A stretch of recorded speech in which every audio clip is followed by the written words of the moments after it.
నామములో అందరికి వందనాలు. పరిశుద్ధ గ్రంథం నుంచి నెహెమ్యా గ్రంథం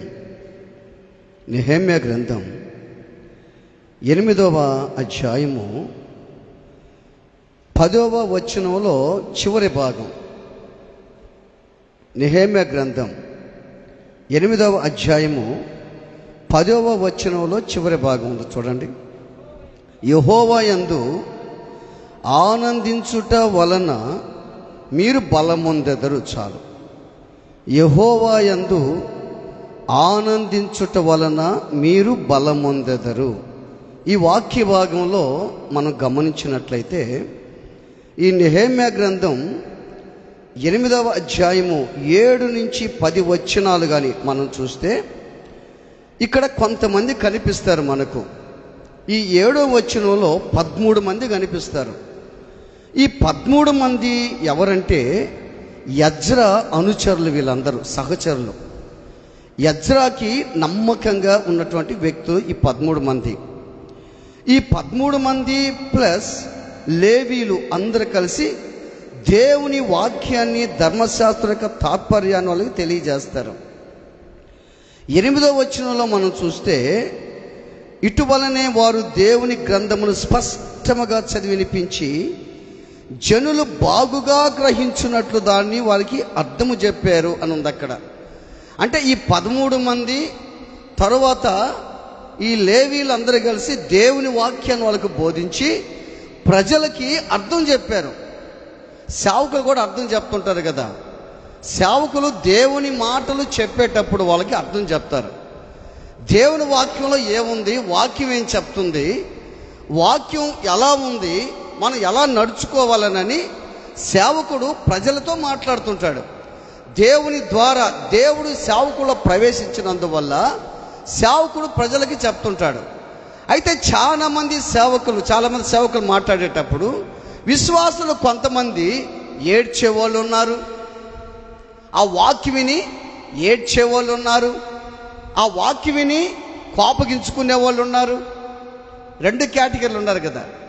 వాక్యం విని ఏడ్చేవాళ్ళు ఉన్నారు. నిజమే కదా, మా బ్రతికి ఇట్ట అయిపోయింది, మా జీవితం ఇట్ట అయిపోయింది, ఇంతే కదా మేము ఇట్ట అయిపోయింది, మేము బాగున్నాము, ఎందుకు ఇలా అయిపోయినాము, ఎంత బాగున్నాము, ఎంత ఆత్మీయంగా భక్తిగా ఉన్నాం మా జీవితంలో, మాలో సాతాను ప్రవేశించాడు, ఎవరో కాదు, సాతాను లేనిపోని మాటలు చెప్పాడు, వాడి మీద ఈడి మీద ఆమె మీద ఈ మీద చెప్పాడు, మేము ఇవన్నీ ఆలోచించినందువల్ల సాతాను మాలో గూడు కట్టుకుని పోయినాడు అని అనేక మంది ఆలోచించి కన్నీరు గారుస్తారు. ఇప్పుడు దేవుడు మాట్లాడేటప్పుడు కొంతమంది ఏం చేస్తారు, కొంతమంది ఇది నా కోసమే వచ్చింది వాక్యము, నా గురించే చెప్తాడు, నిద్రలేస్తే నేనేనా ఈయనకి, ఇంకెవరు లేదా అని చెప్పి కొంతమంది వాక్యాన్ని మిస్అండర్స్టాండింగ్ చేస్తున్న వాళ్ళు కొంతమంది ఉన్నారు, అర్థం చేసుకునే వాళ్ళు కొంతమంది ఉన్నారు. అర్థం చేసుకునే వాళ్ళు ఏం చేస్తారంటే ఈ వాక్యం నాకే, ఈరోజు దేవుడు నాతోనే మాట్లాడాడు అనుకునే వాళ్ళు చాలామంది ఉన్నారు. ఆలోచించండి దేవుని బిడ్డారా. లేవీలు ప్లస్ ఈ 13 మంది సహచరులు వీళ్ళందరూ కూడా దేవుని వాక్యాన్ని బోధించి అర్థం చెప్తున్నప్పుడంట ఆ ప్రజలు, ఇశ్రాయేలు ప్రజలు ఏడుస్తున్నారంట. ప్రజలందరూ కన్నీరు గార్చి ఏడుస్తున్నారు. అపోస్తలుడైనటువంటి పేతురు పెంతెకోస్తు దినాన దేవుని మాటలు అందిస్తూ ఉంటే, వాక్యాన్ని బోధిస్తూ ఉన్నప్పుడు ఆ వాక్యం హృదయంలో నొచ్చుకొని పొడిసిందంట. వాక్యం ఎట్ట పొడుస్తుంది, వాక్యం ఎట్ట పొడుస్తుంది. కొంతమంది ఏదైనా తప్పు చేశారనుకో, నువ్వు చేసావు కదా తప్పు, నువ్వు తప్పు చేసావు కదా ఒప్పుకో అని అంటారు. కొంతమంది ఏం చేస్తారు, నేను ఒప్పుకోను, ఎందుకు ఒప్పుకోవాలి అని అనుకుంటారు వాళ్ళు. కొంతమంది ఏం చేస్తారు, వాక్యాన్ని ఒప్పుకుంటారు. బైబిల్ అంటది నా దోషాలు కప్పుకొనకని ఎదుట నా పాపాన్ని నేను ఒప్పుకున్నా. ఆలోచించండి. ఎప్పుడైతే పేతురు వాక్యాన్ని బోధిస్తున్నప్పుడు ఆ ప్రజలు ఏమన్నారు తెలుసా, అయ్యలారా మీరు రక్షణ పొందేదానికి ఏం చేయాలని అడిగారు వాళ్ళు. హృదయంలో పొడవబట్టదంటే వాక్యం. ఎందుకు తెలుసా, మీరు ఈ విధంగా ఉన్నారు, మీరు నజరేయుడైన యేసుని సిలువేసి చంపారు, మీరు ఆయన మీ మధ్య తిరిగాడు అని పేతురు మాట్లాడుతున్నప్పుడు ఆ మాటలకి వాళ్ళంతా స్పందించబడి హృదయంలో పొడవబడి ఆ వాక్యానికి ఏ కన్నీరు కాచి ఏడ్చి అయ్యా మేము రక్షణ పొందాలని చెప్పి అరిచారు ఆ రోజుల్లో ఆ ప్రజలందరూ కూడా. ఇక్కడ మనం ఆలోచన చేస్తే ఈ 13 మంది లేవీలు మాట్లాడుతున్నప్పుడు ఈ ప్రజలందరూ కూడా కన్నీరు గారుస్తున్నారు, ఏడుస్తున్నారు. అప్పుడు ఎజ్రా నెహెమ్యా అంటాడు, మీరు దుఃఖపడవద్దు, ఏడవద్దు, ఎందుకంటే ఈరోజు ప్రతిష్టమైనటువంటి దినము. హల్లెలూయా, హల్లెలూయా. మీరు 7 నుంచి 10 వచ్చారు, మీరు బాగా క్షుణ్ణంగా చూడండి. ఈరోజు ప్రతిష్టమైనటువంటి దినము, మీరు ఏడవద్దు. ఎందుకంటే యెరూషలేము ప్రాకారాలు కట్టారు. ఆ రోజు యెరూషలేము ప్రాకారం కట్టారు. ప్రాకారం కట్టిన తర్వాత ఆ ప్రాకారం సందర్భంగా ఆ ప్రజలందరూ కూడా వాక్యం చెప్తున్నప్పుడు వాళ్ళు కన్నీరు గార్చి ఏడుస్తుంటే మీరు ఏడవకూడదు. ఎవరు ఏడుస్తారు, ఎవరు ఏడవరు చెప్పండి? ఎవరు ఏడుస్తారు, ఎవరు ఏడవరు? ఇప్పుడు మనం బాగా వాక్యంలో గమనించినట్లయితే యెరూషలేము ప్రాకారాన్ని నిలబెట్టారు. యెరూషలేము ప్రాకారాన్ని కట్టిన తర్వాత ఇది వాళ్ళకి సంతోషం ఉండాలన్నా దుఃఖం ఉండాలన్నా? బాగా సంతోషమా అలాంటి దుఃఖమా? సంతోషం ఉండాలి. వీళ్ళు ఏం చేస్తున్నారు? ఏడుస్తున్నారు. బాగా గుర్తుపెట్టుకోండి, మనం కూడా కొన్ని సందర్భాల్లో ఏడ్చే రోజులు ఉన్నాయి. ఏడవాలి మనం. ఎందుకంటే వాక్యాన్ని బట్టి, దేవుని బట్టి, నీ బ్రతుకుని బట్టి, నీ జీవితాన్ని బట్టి, నీ పరిస్థితిని బట్టి, నీ కుటుంబాన్ని బట్టి, నువ్వు నడిచే నడతను బట్టి ఆడవాళ్ళు నీ జీవితంలో ఆలోచన చేయి. నేను ఎలా జీవిస్తున్నాను, ఎలా బ్రతుకుతున్నాను, నేను నా పరిస్థితి ఎలా ఉందని ఆలోచన చేయాలి నువ్వు. ఇశ్రాయేలు కూడా ఏడుస్తున్నారు. ఎజ్రా నెహెమ్యా అంటారు, ఏడవద్దు, ఇది ఏడ్చే రోజు కాదు. బాగా గుర్తుపెట్టుకోండి, ఎవరిలో అయితే దేవుని మందిరం ఉంటాదో వాళ్ళు ఏడవరు. అంటే దేవుడు ఎవరిలో ఉంటాడో, హృదయమే నీ ఆలయం అన్నాడు కదా దేవుడు. ఈ ఆలయం కాదు, ఈ ఆలయము ఇది హస్తకృత్యమైనటువంటి ఆలయం. ఇది ఒక్కొక్క ఆలయం చూస్తే లక్షల కోట్లు పెట్టి కడుతున్నారు ఆలయాలు. ఎందుకంటే దేవుని ఆరాధన చేసేదానికి. అది తప్పేం కాదు. కానీ అన్ని లక్షల కోట్లు పెట్టినటువంటి ఆలయాలు ఉన్నాయి, దీనికి లక్షల కోట్లు పెట్టబడలే. నేను కట్టాలంటే ఆలయం చిన్న మాట, విశ్వాసంతో నీ పాపాలు ఒప్పుకొని నువ్వు పశ్చాత్తాపడి దేవుని కాళ్ళు పట్టుకుంటే దేవుడు వచ్చి మందిరం కడతాడు. ఇక్కడ ఆయన కూర్చుంటాడు, ఇక్కడ ఆయన నివాసం చేస్తాడు. అదే కోట్ల కంటే మిలియన్ల డాలర్ల కంటే పెద్ద మందిరం. అది ఆ పెద్ద మందిరం ఎవరిలో అయితే ఉంటుందో వాళ్ళు ఏడవడు, వాళ్ళు కన్నీరు గారవరు. ఇప్పుడు దీని కింద మనం చూస్తే అప్పుడు ఎజ్రా నెహెమ్యా అంటారు, మీరు ఏడవద్దు, మాంసాన్ని భక్షించండి, తినండి, సంతోషంగా ఉండండి, బాగుండండి అని చెప్తాడు. చెప్పి ఏమంటాడంటే అప్పుడు అంటాడు ఏమని, యెహోవా యందు మీరు, యెహోవా యందు ఆనందించుట వలన మీరు బలమొందెదరని అంటాడు. యెహోవా యందు ఆనందించాలి. ఇది సాధ్యమా, సాధ్యము కాదా? ఒక ప్రశ్న. ఆనందాలు 3 రకాలుగా ఉంటాయి అనుకుందాం. ఒక విధంగా నేను అనుకోవటం, ఒక ఆనందం ఎట్టుంటుంది, సంతోషం ఎట్టుంటుంది అంటే, ఇంట్లో పొలాలు బాగా పండే ఆనందమే కదా, ఇల్లు కట్టాం ఆనందం, పెళ్లి చేశాం ఆనందం, పిల్లలు పుట్టారు ఆనందం, పిల్లలు పాస్ అయ్యారు ఆనందం. అదే క్రైస్తవులు అనుకో, క్రైస్తవులుగా ఉన్నారనుకో, వాళ్ళు ఏం చేస్తారు తెలుసా? దేవునికి థ్యాంక్స్ చెప్తారు. దేవా నీకు థ్యాంక్స్ నాయనా, నీకు నిండా కృతజ్ఞతలు నాయనా, నీకు స్తోత్రాలు నాయనా, నా కుటుంబాన్ని జ్ఞాపకం చేసుకున్నావు నాయనా, నా కుటుంబాన్ని హెచ్చించావు నాయనా, నా కుటుంబాన్ని దీవించావు చెప్పి దేవునికి ఏం చేస్తారు? సంతోషంగా స్తుతులు చెల్లిస్తారు. వాళ్ళకి సంతోషమా దుఃఖం ఉంటుంది? అప్పుడు సంతోషం ఉంటుంది. బాగా ఆలోచన చేయి. చాలామంది థ్యాంక్స్ దేవునికి సరిగా చెప్పరు. వాళ్ళు పక్కన థ్యాంక్స్ చెప్తారు కదా. ఏదన్నా జరిగిందనుకో నీ జీవితంలో, వాళ్ళకి థ్యాంక్స్, నీకు వందనాలు, ఇదిగో నీకు చేతులు కాదు కాళ్ళు అని చెప్పి మిలిపిడిపోయి ఎట్లా చేస్తూ ఉంటావు. కానీ దేవునికి నువ్వు ప్రతిరోజు థ్యాంక్స్ చెప్పాలి. నన్ను ప్రతిరోజు నువ్వు బ్రతికించావు, నీకు థ్యాంక్స్, నన్ను కాపాడేందుకు థ్యాంక్స్ అని చెప్పాలి దేవునికి. ఈరోజు నన్ను కాపాడావు నాయనా, నన్ను స్వస్థపరిచావు, నా జీవితాన్ని బాగు చేస్తే థ్యాంక్స్ చెప్పాలి దేవునికి. ఆలోచన చేయండి. ఇది ఒక సంతోషం. రెండో సంతోషం ఎట్టుంటుంది తెలుసా? రెండో సంతోషం, పక్కనోడికి ఏదన్నా జరగరాంది జరిగితే, లేదా పక్కన ఆమెకి జరగరాంది జరిగితే పక్కన ఆమె పక్కనోడు నవ్వుకుంటుంటారు. ఇదొక సంతోషం. ఇదొక సంతోషం. ఒక సంతోషం ఏంది, ఆ కుటుంబంలో ఏదన్నా శుభకార్యాలు కానీ, అద్భుతాలు కానీ, మహిమ కార్యాలు, ఆశ్చర్యమైన కార్యాలు, వాళ్ళకి ఏదో ప్లాట్లు వచ్చాయి, లేదా పొలాలు పండాయి, లేదా మంచిగా పిల్లలు పాస్ అయ్యారు, వాళ్ళకి ఉద్యోగాలు వచ్చాయి, దీన్ని బట్టి వాళ్ళు సంతోషిస్తారు. రెండో సంతోషం ఎట్టుంటుందంటే, పక్కనోడిని చూసి ఏం చేస్తారు, పక్కనోడు ఏదన్నా కానీ బాధలో ఉంటే వీళ్ళు ఏం చేస్తారు, పక్కనోడు అబ్బా ఆ సంతోషం ఎట్టుంటుందంటే ఒకనాటి సంతోషం కాదు అది. ఆ సంతోషం ఎలా ఉంటుందంటే, పక్కనోడు ఏదో కొన్నాడంటే అబ్బా కొన్నాడు, లేదా జరిగిన దానికి ఏదన్నా వాడికి ఏదన్నా జరగరాంది జరిగిందనుకో, నేను అనుకుంటానే ఉన్నా, ఇంత మిడివాలంగా ఉందో ఎప్పుడబ్బా అనుకుంటానే ఉన్నా, జరిగింది, బా ఎంత సంతోషమో. దేవుడు అంటాడు, అరే ఎందుకురా సంతోషపడతావు నువ్వు, వాడు నిన్నేమన్నా చేశాడంటరా. అప్పుడు ట్రాన్స్ఫర్ అవుతుంది, వాడు దుఃఖం వీడికి పోతే సంతోషం వాడికి వస్తుంది. బాగా ఆలోచించాలి. మూడో సంతోషం ఎట్టుంటుందో తెలుసా? మూడో సంతోషం ఎలా ఉంటుందో తెలుసా? ఫస్ట్ సంతోషం చెప్పాను మీకు నేను. ఫస్ట్ కుటుంబంలో ఏదన్నా అద్భుతం జరిగితే అదొక సంతోషం. రెండవది పక్కనోడు ఏదన్నా బాధపడితే సంతోషం. మూడో సంతోషం తెలుసా? నువ్వు శ్రమలో సంతోషించాలి. ఇది సాధ్యమేనా ఆలోచించి. ఐగుప్తు దేశం తెలుసా మీకు? ఐగుప్తు తెలుసా? ఇట్లా చూస్తుంటాం కదా మనం ఏం చూడాలి. ఐగుప్తు దేశంలో అంట 22 మందిని ఊసకోత కోసేశారంట. బాగేనండి 22 మందిని ఊసకోత కోసారు. 22 మంది ఎవరంటే క్రిస్టియన్స్, సేవ చేస్తున్నారు. వాళ్ళలో ఒక ఇద్దరు ఒకడికి 23 సంవత్సరాలు, ఒకడికి 26 సంవత్సరాలు. వాళ్ళిద్దరు అన్నల తమ్ముళ్ళు.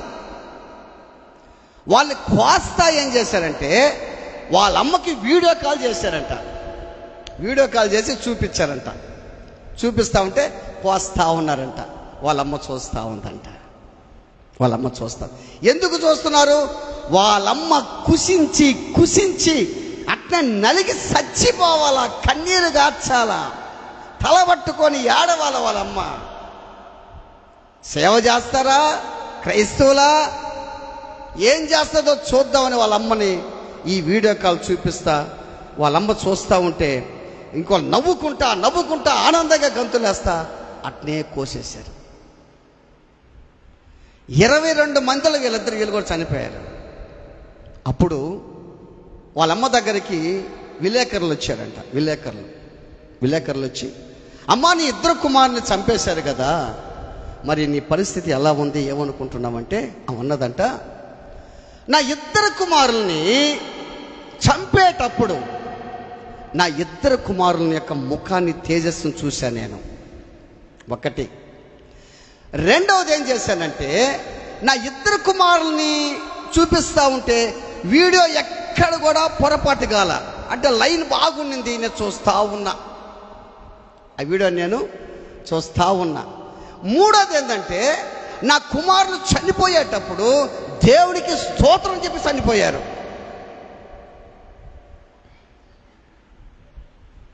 ఇంకో విషయం ఏంది చెప్పేదా? అవన్నదంట, నా బిడ్డల్ని ఎవరైతే చంపారో, ఎవరైతే ఓసుకొద్దు కోసారో వాళ్ళు కానీ, వాళ్ళు బాగా చూసా వాళ్ళు కానీ ఈ ప్రాంతానికి వచ్చి ఒకవేళ వస్తే, ఈ ప్రాంతానికి కానీ వస్తే, ఒకవేళ కానీ వాళ్ళు కానీ చూస్తే వాళ్ళని ఇంటికి ఆహ్వానించి నా ఇంట్లో కూర్చోబెట్టి వాళ్ళకి పంచభక్ష పరమాణాలతో భోజనం పెడతాను అన్నదంట. అంత చప్పలు కొట్టండి. ఇదమ్మా సంతోషం అంటే. నీకు ఏదైనా జరిగితే, అద్భుతం జరిగితే సంతోషించేది కాదు. బైబిల్ చెప్తున్న మాట, యెహోవా యందు ఆనందించడం అంటే ఇదే ఆనందించడం అంటే. యెహోవాను బట్టి సంతోషించు, హృదయ వాంఛలు తీరుస్తున్న దేవుడు చెప్పున్నాడు కదా. ఎలా సంతోషించాలి? శ్రమలో, బాధలో, కష్టములో, వేదనలో, దుఃఖంలో దేవుని స్తుతించాలి, దేవుని సంతోషించాలి. నువ్వు జరిగినప్పుడు నిజముగా ఎవడు ఈ పని చేయగలడు తెలుసా?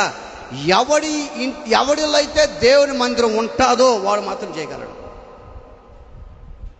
ఎన్ని కష్టాలు వచ్చినా, ఎన్ని బాధలు వచ్చినా, బాధ ఉంటుంది, ఉండకుండా ఉండదు. కానీ ఎవరిలో అయితే దేవుని మందిరం ఉంటుందో వాడు మాత్రమే దేవుణ్ణి స్తుతించగలడు, దేవుని కొనియాడగలడు. ఆలోచన చేయండి దేవుని బిడ్డలారా. ఎంతమంది ఆలోచించండి, ఎంతమంది మన జీవితంలో బాధపడుతున్నారు, ఎంతమంది కష్టపడుతున్నారు, ఎంతమంది ఊసకోత కోయబడుతున్నారు. ఇన్ని కష్టాలు వచ్చినా, ఇన్ని బాధలు వచ్చినా, శోధనలు వచ్చినా వాళ్ళు దేవుళ్ళు ఆనందిస్తున్నారు, వాళ్ళు గంతులేస్తున్నారు వాళ్ళు. ఇది ఎలా సాధ్యం? దేవుడు ఎవరిలో అయితే ఉంటాడో వాళ్ళకే సాధ్యం. ఈ దేవుడు ఎవరిలో అయితే మందిరం కట్టుకొని ఉంటాడో వాళ్ళు మాత్రమే దేవుని మాటలు వినేదానికి మొగ్గు చూపుతారు. వాళ్ళు మాత్రమే దేవుని మందిరంలోకి వస్తారు, దేవుని మాటలు వింటారు. ఎవరిలైతే దేవుడు ఆ మందిరం ఉండదో దేవునికి మందిరానికి దూరంగా ఉంటారు వాళ్ళు. ఆలోచించండి దేవుని బిడ్డారు, ఆలోచించండి. ఆ తల్లి అంటది, నా ఇంటికి కానీ వస్తే వాళ్ళకి ఏం చేస్తాను, నేను ఇంట్లో కూర్చోబెట్టి వాళ్ళకి పంచభక్ష పరమాణాలతో వాళ్ళకి భోజనం పెడతా. జాగ్రత్త, ఆలోచన చేయి. నాకు యేసుబాబు ఒక మాట అన్నాడు, ఆరాధన చేస్తా. నరుని ఆయుష్ ఎంత అంట చెప్పండి అమ్మా? నరుని ఆయుష్ అంతా 70 సంవత్సరాలు. అధిక బలం ఉంటే అయినను వాటి వైభవము ఆయాసమే, దుఃఖమే. బాగా గుర్తుపెట్టుకో, 70 సంవత్సరాలు అని బైబిల్లో ఉంది. ఒకప్పట్లో 900 సంవత్సరాలు మెతూషల 969 సంవత్సరాలు బతికాడు. నెంబర్ గ్రేట్ అతనే. తర్వాత ఆదాము అంటే బతికారు. రాను 120 సంవత్సరాలకు చేశాడు దేవుడు. రాను 70 చేశాడు. ఇప్పుడు 70 కూడా బతకటం చాలామంది, 80 కూడా లేదు. మనం చూస్తున్నాం, ఏది యూట్యూబ్లో చూస్తుంటాం. ఈ తాత 120 సంవత్సరాలు బతికి ఆయన పని ఆయనే చేసుకుంటాడని చూస్తుంటాం మనం. ఈ తాత 109 సంవత్సరాలు బతికాడని చూస్తుంటాం మనం. ఒక్కటి గుర్తుపెట్టుకోండి దేవుని బిడ్డలారా, ఈ లోకంలో ఎట్టికి చాలామంది ఎట్ట బతుకుతారు తెలుసా? నా భార్య కోసం బ్రతకాలి, నా భర్త కోసం బ్రతకాలి, నా బిడ్డల కోసం బ్రతకాలి. చాలామంది భావన. ఆలోచించాయి. నిజమే, దేవుని కోసం లోకంలో బ్రతుకుతున్నావా? ఒక్క ప్రశ్న వేసుకో. నీ భార్య ఎవరిచ్చాడా నీకు? దేవుడిచ్చాడా నీకు? భర్తలు ఎవరిచ్చాడు? దేవుడిచ్చాడా నీకు? బిడ్డలు ఎవరిచ్చాడు? దేవుడిచ్చాడా నీకు బిడ్డల్ని? ఎంతమంది లోకంలో బిడ్డలు ఎవరు ఉన్నారు? ఎంతమంది? దేవుడు నీకు భార్యనిచ్చాడు, బిడ్డల్ని ఇచ్చాడు. గుర్తుపెట్టుకో. మీ ఇద్దరు కలిసి దేవుని ఎంతో ఆనందించాలి. మీరు కుటుంబం దేవుడు సంతోషపడాలి. ఈ లోకంలో బ్రతికే దానికోసం, జీవించే దానికోసం ఎంత కష్టపడుతున్నాం మన జీవితంలో. ఆలోచించి బతకాల, ఇంకెక్కువగా బతకాల. గుర్తుపెట్టుకో, ఈ లోకంలో నువ్వు పాపం చేసినా పుణ్యం చేసినా చనిపోవాల్సిందే. అరే, క్షణికమైన జీవితం లోకం. గుర్తుపెట్టుకో, శాశ్వతంగా బ్రతికేది కాదు ఈ లోకం. ఎటర్నల్ లైఫ్ ఒకటి ఉంది, నిత్యముండే జీవితం ఒకటి ఉంది పరలోక రాజ్యంలో. ఆ పరలోక రాజ్యంలో చేరేదానికి ఇదంతా మనం ప్రయాసపడుతున్నాం. నేను ఇన్ని సంవత్సరాలు బతకాలా, ఇంతకాలం ఉండాలా, సిలేసుకొని కూర్చోవాలా, అందరిని బాధ పెట్టాలా, అందరిని హింస పెట్టాలా అని అనుకుంటున్నావు. బాధ పెట్టిన రోజులు బాధ పెడతా ఉండు, కష్టపెట్టిన రోజులు కష్టపెడతా ఉండు. ఎన్ని రోజులు బాధపడతావయ్యా నువ్వు? అమ్మ, ఎన్ని రోజులు బాధపడతావు నువ్వు? ఆలోచన చేయి. ఏ రోజుకైనా చనిపోవాల్సిందే.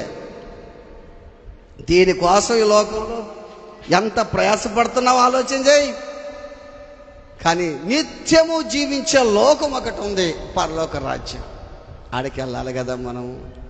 ఈ లోకంలో నీ బాధల్లో సంతోషపడు, కష్టంలో సంతోషపడు, వేదనలో సంతోషపడు, ఆవేదనలో, దుఃఖంలో, అన్నిట్లో సంతోషపడు. నువ్వు ఈ వాక్యం నేను చూసుకున్నాను. ఏ వాక్యం చెప్పాలో ప్రభు అంటే ఇది చూపించాడు దేవుడు నాకు. ఈ వాక్యం నేను చూపిస్తే ఉదయాన్ని ఒక మెసేజ్ వచ్చింది నాకు. ఏ మెసేజ్ వచ్చిందంటే అది చూశాను నేను. దాన్ని ఒక వాక్యం చూస్తే దాంట్లో ఏమో తెలుసా, యెహోవాను బట్టి సంతోషించు అని హృదయం వాంఛించి తీర్చున్నాను. అబ్బా నిజమే దేవుడు నాకు ఈ వాక్యం చెప్పావేమో చెప్పాలని చెప్పి నాకు ఒక మనసు వచ్చింది. ఆలోచించండి, దేవుడు చెప్పే మాటలు ఉంటే ఆలోచన చేయండి. ఇది సాధ్యమేనా? కృంగిన జీవితాల్లో, కష్టం జీవితాల్లో జరగరాంది జరిగింది, నొప్పి వచ్చేసింది, నువ్వు దేవుని బట్టి సంతోషిస్తావా? ఆనందిస్తావా? కుటుంబంలో అగ్ని, కొండలాంటి బండలాంటి జీవితం కుటుంబంలో ఉంది, నువ్వు సంతోషపడతావా? ఆలోచించి. సంతోషపడాలి. దేవుడు నీ ద్వారా దేవుడు మహిమ పొందాలి, గుర్తుపెట్టుకో. నిన్ను బట్టి ప్రజలు మారాలి, గుర్తుపెట్టుకో. దేవదాసయ్య గారు మీకు తెలుసా? దేవదాసయ్య గారు బైబిల్ మిషన్, ఎంతమంది తెలుసు ఆయన? దేవదాసయ్య గారు బైబిల్ మిషన్. ఆయన గారంట రోజు ఎవరికైనా సువార్త చెప్పాలి. రోజు ఎవరికైనా సువార్త చెప్పాలి. నేను కూడా ఒక తీర్మానం చేసుకున్నా చాలా రోజుల నుంచి. ఎవరికైనా దేవుని మాటలు చెప్పాలి రోజు నుండి, అంతే. లేదా వాడికి ప్రార్థన చేయాలి, లేదా ఫోన్లోనే ప్రార్థన చేయాలంతే. అటు చేస్తేనే తృప్తిగా అన్నం తింటా నేను. ఈ హనుమాన్ ఈయన దేవదాసయ్య గారు బైబిల్ మిషన్ దేవదాసయ్య గారు అంట ఒక రోజంట ఎవరు కూడా సువార్త చెప్పలేకపోయినాడంట. అంటే ఎవరు రాలా చెప్పేదానికి, అసలు ఏం అర్థం కాలేదంట ఆయనకి. చెప్పలేక ఉన్న స్థితిలో తర్వాత ఎవరికి చెప్పలేదు భోజనం కూడా చేయడంట ఆయన అట్నే ఈచర్లోనూ పడక మీద పడుకొని ఆలోచిస్తూ ఉన్నాడంట. ప్రభువా, ఈరోజు ఎవరికి నేను వాక్యం చెప్పలేకపోయినానయ్యా, నీ మాటలు అందించలేకపోయినానయ్యా, అయ్యా నేను తను క్షమించయ్యా అని అనుకుంటా ఉంటే దర్శనంలో దేవుడు కనిపించాడంట ఆయనకి. కనిపించి, దేవదాస్ ఈరోజు గొప్ప పరిచయం చేసే దేవదాస్ అన్నాడంట. ఇదేందయ్యా, నేను ఎవరికి కూడా వాక్యం చెప్పలేదే, గొప్ప పరిచయం చేసామంటావేంది? లేదు లేదు లేదు లేదు. కారణం ఏం తెలుసా? నిన్ను చూసిన ప్రతి ఒక్కరూ ఏమన్నారు తెలుసా? నిన్ను ఈరోజు చాలా మంది చూశారయ్యా. నువ్వు వాక్యం చెప్తావు, ఒక్కరికి ఇద్దరికి చెప్తావు నువ్వు వాక్యం, కానీ ఈరోజు నిన్ను చాలా మంది చూశారు. చాలా మంది చూసిన వాళ్ళు ఏమన్నారు తెలుసా? ఉంటే దేవదాసయ్య లాగుండాలనుకున్నారంట. ప్రైజ్ ది లార్డ్, హల్లెలూయా. ఎట్లా అనుకున్నారంట? ఉంటే దేవదాసయ్య లాగుండాలయ్యా, అంత భక్తిగా ఉండాలనుకున్నారంట. గుర్తుపెట్టుకో, నిన్ను అనుకుంటున్నారా ప్రజలు? నిన్ను అనుకుంటున్నారా? ఉంటే ఆ అక్కలాగుండాలా, ఈ అన్నలాగుండాలా, ఈ తమ్ముళ్ళలాగుండాలా, ఈ చెల్లెలాగుండాలా, నిన్ను అనుకుంటున్నారా? ఆలోచించి. ఇది సువార్త అంటే. బోర్డు ఎత్తుకోపోయి సువార్త చేస్తుంది వేరే విషయం, మంచిదే. నీ ప్రవర్తన, నీ పరిశుద్ధత, నీ నడవడే సువార్త. నువ్వు పాతుంటేనే సువార్త. రాహాబుని వేశ్య కూడా ఎవరో తెలుసా? వేగుల వారిని వీళ్ళు దేవుని బిడ్డలు అన్నది వాళ్ళని. ప్రైజ్ ది లార్డ్, హల్లెలూయా. వాళ్ళు చేర్చుకుందప్ప, నిజంగా దేవుని బిడ్డలు అనుకుంది వాళ్ళని. ఈ రోజున నిన్ను పట్టి దేవుడు సంతోషపడాలి, అదే సువార్త. నిన్ను చూసి ప్రతి ఒక్కరు మారాలి, అదే సువార్త. నువ్వు మారకపోగా, ఇతరులు మారకపోగా, నువ్వు రాకపోగా అగాధంలో పడిపోతా, ఇతరుల అగాధంలో వేస్తా, ఇది కాదు సువార్త.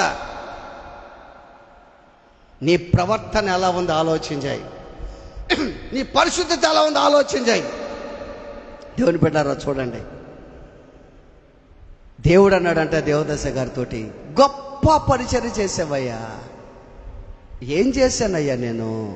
నో మంచి ఏం చేసావు తెలుసా? నిన్ను చూసి చాలామంది ఉంటే దేవదాస ఎలాగ ఉండాలా. ఇప్పుడు నిన్ను అనుకోవాలమ్మా, ఈరోజు ఒక గోల్ పెట్టుకోను. నిజమే, నన్ను చూసి నా భార్య మారిపోవాలి, నన్ను చూసి నా భర్త మారిపోవాలి, నన్ను చూసి బిడ్డలు మారిపోవాలి, నన్ను చూసి మా తల్లిదండ్రులు మారిపోవాలి.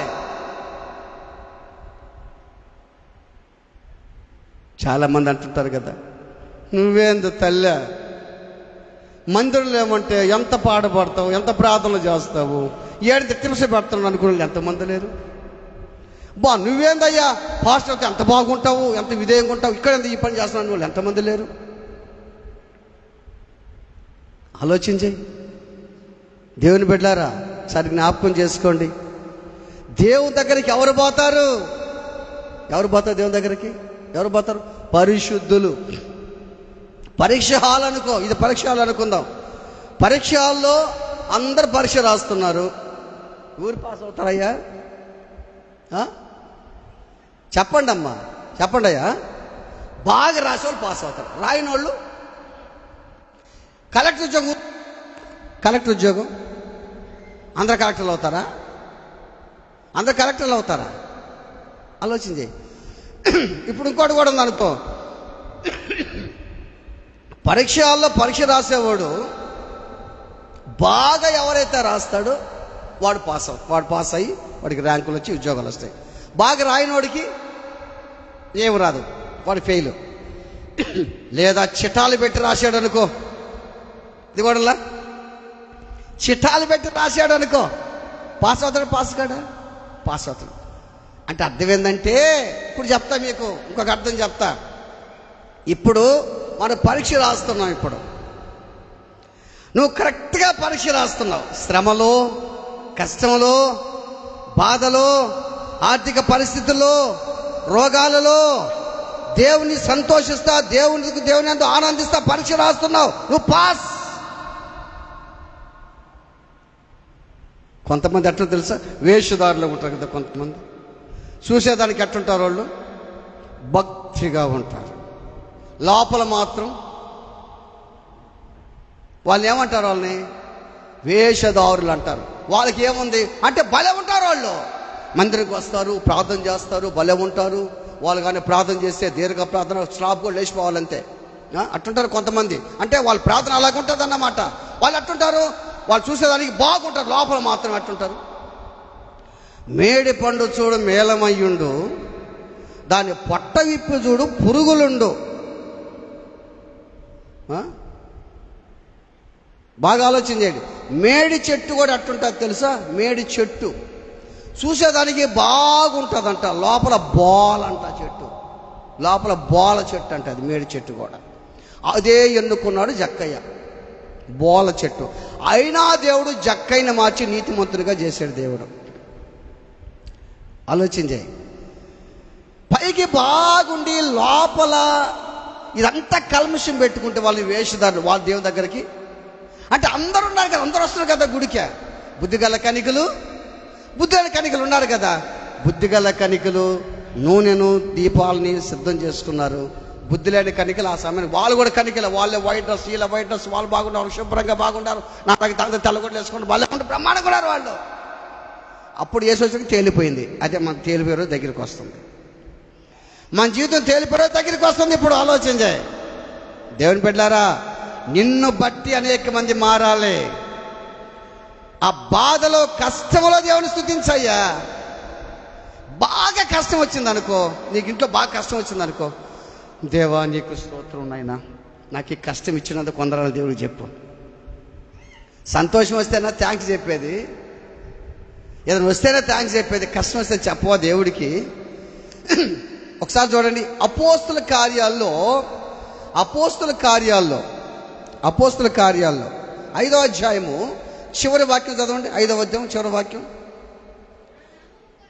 అమ్మా చదువమ్మా,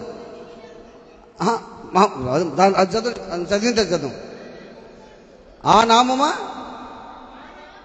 అది ఆ నామము కొరకు అమ్మా అవమానము పొందుటకు పాత్రులని ఎంచబడినందున వారు సంతోషించుచు. వాళ్ళు మనకు చేసి చూపించారు అపోస్తులు. ఇది సాధ్యమేనా? ఇది సాధ్యమే. చేసి చూపించారా? లేదు. అపోస్తుల్ని అద్భుతాలు చేయకూడదు, స్వస్థతలు చేయకూడదు, మీరు సూచిక్రియలు చేయకూడదు, సువార్త ప్రకటించకూడదు, కొట్టి తిట్టి వాళ్ళు సమాజ మందులో నిలబెట్టి వాళ్ళు హింస పెడుతుంటే వాళ్ళు ఏమన్నారు? వాళ్ళు ఆ నామము కొరకు అవమానము పొందుటకు పాత్రులని ఎంచబడినందున వారు సంతోషించుచు. అబ్బా అబ్బా, నేర్చుకోవాలమ్మా. మనం నేర్చుకోవాలి. కష్టం వచ్చింది, బాధ వచ్చింది, అవమానించాడు, నిందించాడు, దూషించాడు. నేను ఒక్కటే అనుకుంటా, నిన్ను ఒకరు అవమానించారు, నిన్ను దూషిస్తున్నారు. ఎంతవరకు దూషిస్తారయ్యా? ఎంతవరకు అవమానిస్తారమ్మా? ఎంతవరకు కష్టపెడతారయ్యా? ఎంతవరకు బాధ పెడతారు చెప్పు? ఒక ఆయన అన్నాడు, ఒకరు బాధ పెడతా ఉన్నారంట. వాళ్ళ భార్య బాధ పెడుతుందంట. బాధ పెడుతుంటే ఈయన ఏమన్నాడు తెలుసా? ఇదిగో నన్ను బాధ పెడుతున్నావు, నేనెవరిని తెలుసా? ప్రార్థన చేస్తున్నావు అంతేనా అన్నాడంట. అనొచ్చా మాట?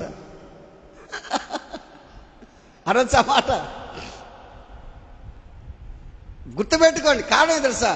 నిన్ను నీ భార్య బాధ పెట్టలేదని భర్త నిన్ను బాధ పెడుతున్నాడు అంటే నువ్వు అభివృద్ధి చెందేదానికి, నువ్వు భర్త కోసం ప్రార్థన చేసేదానికి ఇదంతా కారణం. లేకపోతే ప్రార్థన చేయలేవు కదమ్మా. నీ భర్త బాగుండి 3 పూట శుభ్రంగా నీకు చేస్తా, లాట్ల మీద లాట్లు, డబ్బు చేస్తా, అన్నీ చేస్తా, నీకు సంతోషంగా ఉంటే నీ భర్త కోసం ఎవరి భర్త మా భర్త స్తోత్రం అంటావా? కానీ శ్రమ వచ్చిందనుకో ప్రభువా అని ఆడుస్తావు కదా. అంతే కదా అది జరిగేది. నీ భర్త నిన్ను దూషిస్తున్నాడు, హింస పెడుతున్నాడు అంటే నీ భర్త కోసం ప్రార్థన చేయాలని అర్థం. ఎందుకంటే నువ్వు ప్రార్థన చేస్తే దేవుడు నీ భర్తను మారుస్తాడు. నువ్వు ప్రార్థన చేయకపోతే మారలేడు. ఇక తప్పుదో దగ్గర తిరుగుతున్నాడా, చెడుగా తిరుగుతున్నాడా, అడ్డంగా తిరుగుతున్నాడా, నిన్ను కష్టపెడుతున్నావు, బాధపడుతున్నావా, నీ హింస పడుతున్నావా, నువ్వు చింతపడుతున్నావా? నువ్వు ప్రార్థన చేయి. నువ్వు ప్రార్థన చేయాలి. నువ్వు చేసే ప్రార్థన బట్టి నీ భర్త మారిపోవాలి, పరిపూర్ణంగా మారాలి. నీ బిడ్డలు బాధ పెడుతున్నారా, వాళ్ళ కోసం ప్రార్థన చేయి, నువ్వు పరిపూర్ణంగా మారాలి.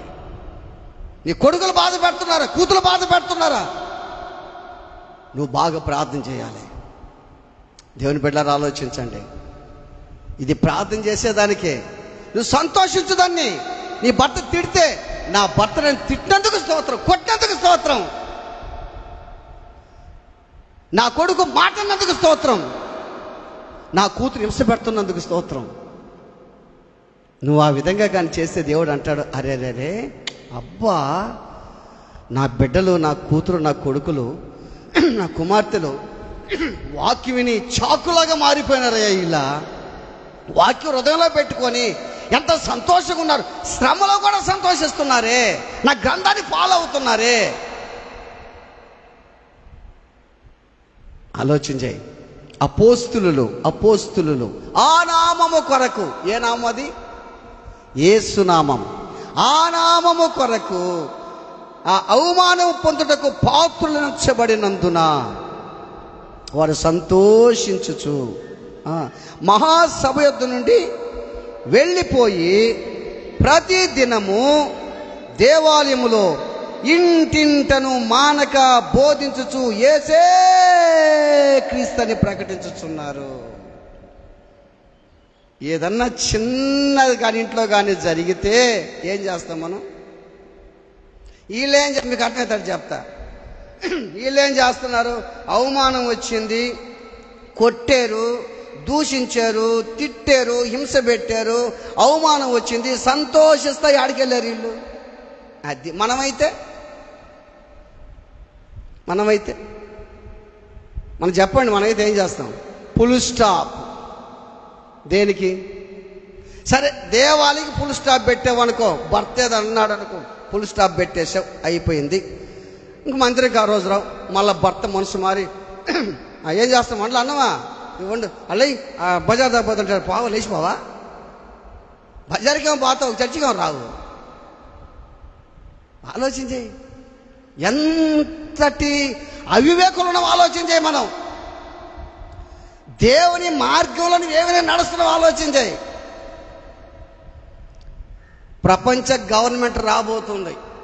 ఏందది? ప్రపంచ గవర్నమెంట్ అంటే ధరలన్నీ తగ్గించే రోజు రాబోతుంది. ధరలన్నీ తగ్గించేస్తారు. అప్పుడు ప్రజలు ఎట్లుంటారు తెలుసా? లోకులు, అబ్బా ఇప్పుడు భలే ఉందిలా, ఆనందంగా ఉంటుందంట. ఆ మాట చదివి వినిపిస్తా మీకు. మొదటి దశలోకి రాసిన పత్రిక 5వ అధ్యాయము 3వ వాక్యం చదవండి.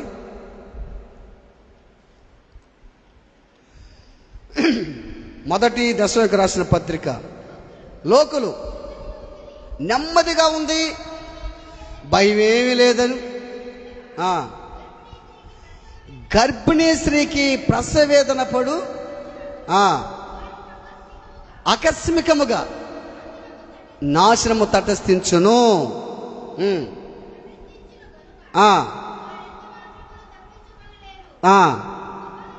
చాలు వారు ఎంత మాత్రమును తప్పించుకొనలేరు. అటువంటి రోజులు దగ్గరకు వస్తున్నాయి. ఎందుకంటే హ్యాపీ, నెమ్మదిగా ఉందా ఇప్పుడా? దేవుడు కూడా చెప్పాడు, నెమ్మదిగా ఉన్నటువంటి రోజుల్లో శ్రమలు కష్టాలు రాకడ రాబోతుందని అర్థము. నెమ్మదిగా ఉందని చెప్తున్నారే. అప్పుడు అంతా హ్యాపీ, రేట్లు తగ్గిపోతాయి, బ్రహ్మాండంగా ఉంటుంది. అప్పుడు జరుగుతుంది. ఇప్పుడు జరుగుతుంది. ఇప్పుడు ఏది? యెరూషలేము దేవాలయం కట్టేదానికి సన్నాహాలు సిద్ధమవుతున్నాయి ఇజ్రాయెల్ దేశంలో. కారణం ఏం తెలుసా? ఈ నెమ్మది ఎప్పుడైతే వస్తుందో, లోకులు ఎప్పుడైతే నెమ్మదిగా ఉంది అనుకుంటున్నారో, అప్పుడు యెరూషలేము దేవాలయం కట్టబడుతుంది. యెరూషలేము ఎప్పుడైతే కట్టబడతాదో అంత్యక్రీస్తు వస్తాడు. అంత్యక్రీస్తు వచ్చి కూర్చుంటాడు. 3.5 సంవత్సరం అంత్యక్రీస్తు వచ్చి కూర్చొని ఏం చేస్తాడు తెలుసా? బలులు అర్పిస్తూ ఉంటారు. ఆయనే క్రీస్తు అనుకుంటారు ప్రజలు. ఆయనే ప్రజలు క్రీస్తు అనుకున్న సమయంలో ఈయన ఏం చేస్తాడు? పందిని బలిస్తాడు. ఏం చేస్తాడు? పందిని బలిస్తాడు. పందిని బలిస్తాడు, ఇతను క్రీస్తుగాడని చెప్పి ఆ ప్రజలు రివర్స్ అయితే అందరినీ చంపేదానికి చంపుతాడు. మొత్తం చంపేస్తూ ఉంటాడు. కొంతమంది కొండలకి లోయలకి వెళ్ళిపోతారు, కొంతమంది చాలామంది చంపేస్తాడు. తరువాత ఆ దేవాలయం పడగొడతాడు. మళ్ళా వాళ్ళు కట్టిన దేవాలయం మళ్ళీ పడగొడతాడు. కట్టి ఒక స్తంభాన్ని ఆయన నిలబెడతాడు. ఏ స్తంభం అది? దానియేలు గ్రంథంలో నెబుకద్నెజరు కాలంలో ఒక స్తంభాన్ని నిలబెట్టారు చూడు. దానికి పూజించాలని చెప్పి అటువంటి స్తంభం నిలబెడతాడు. ఆ స్తంభం నిలబెట్టిన తరువాత అప్పుడు 666 ముద్ర రాబోతుంది. ఇక్కడ కూర్చున్న వాళ్ళల్లో ఎంతమంది ఆ ముద్ర వేసుకుంటారో నాకు తెలియదు, ఎంతమంది వేసుకోరో నాకు తెలియదు. ఇందాకే చెప్పా మీకు వాక్యం, నరుని ఆయుష్ 70, అధిక బలం ఉంటే నువ్వు ముద్ర వేసుకున్నా చావాలా, ముద్ర వేసుకోకపోయినా చావాలా. ముద్ర కానీ వేసుకుంటే ఇక్కడ హ్యాపీగా బ్రతుకుతావు, అక్కడ మాత్రం హ్యాపీగా ఉండలేవు. ముద్ర వేసుకోకపోతే ఇక్కడ కష్టపడతావు. ముద్ర వేసుకున్న వాళ్ళకే ఏది? రేపు నుంచి వస్తారు రారు గుడికి మీరు, ఇదంతా ఇంత కష్టం ఉందని. ముద్ర వేసుకున్న ముద్ర ఎవరైతే వేసుకుంటారో అది నొసటి మీద కానీ చేతి మీద కానీ ఏదైనా కార్డు కానీ ఏదైనా ఉంటుంది అనుకుందాం. ఆ ముద్ర ఎవరైతే వేసుకుంటారో వాళ్ళకి అన్ని విధాలా బాగా జరుగుతుంది, హ్యాపీగా ఉంటారు వాళ్ళు. ముద్ర ఎవరైతే వేసుకోరో అన్ని కట్. ఇంకా లేదా ఇంట్లో నీకు రైస్ ఉన్నాయి, ఎంతకాలం తింటావు? లేదా ఎక్కడికైనా పోయి నీకు పప్పులు తెచ్చుకోవాలి, అది ఇస్తానే పప్పులు ఇస్తారు నీకు, అది ఇస్తే నూనె ఇస్తారు నీకు, లేకపోతే ఇవ్వరు. అప్పుడు నిజమైన భార్య భర్తలు ఉన్నారు అనుకుందాం. నేను అనుకుంటుండా కూర్చొని, ఏమండి ఆకలి వేస్తుందండి, నాకు కూడా వేస్తుందమ్మా ఆకలి, ఆ నీళ్ళన్నా తాగుదాం, ఎడ చేద్దాం. వాళ్ళు ఎంచుకుని వాళ్ళు బాగున్నారు, వాళ్ళ ముద్ర ఎంచుకున్నారు, వాళ్ళు బాగున్నారు. మనం ముద్ర ఎంచుకోవాలా, అందుకు మనకు కష్టాలు అనిపిస్తున్నాం. కానీ అక్కడ ఎట్టుంటాం? మనం సంతోషంగా ఉంటాం. ఈ ముద్ర వస్తుంది, ఈ ముద్ర వచ్చి కష్టపడతారు, బిడ్డలకు బాధపడతారు చాలామంది. తరువాత మోషే ఏలియాలు రాబోతున్నారు. మోషే ఏలియాలు వస్తారు. బైబిల్లో ఉన్న ఈ మాట ప్రకటన గ్రంథం చదివితే దాంట్లో క్లియర్గా మొత్తం ఉంటుంది. దాంట్లో మోషే ఏలియాలు వచ్చి సువార్త ప్రకటిస్తారు. 33.5 సంవత్సరం యేసు ప్రభు సేవ చేస్తే వీళ్ళు 3.5 సంవత్సరం ఏం చేస్తారు? వీళ్ళు సువార్త ప్రకటిస్తారు. సువార్త ప్రకటిస్తే వాళ్ళని అంత్యక్రీస్తు ఏం చేస్తాడు?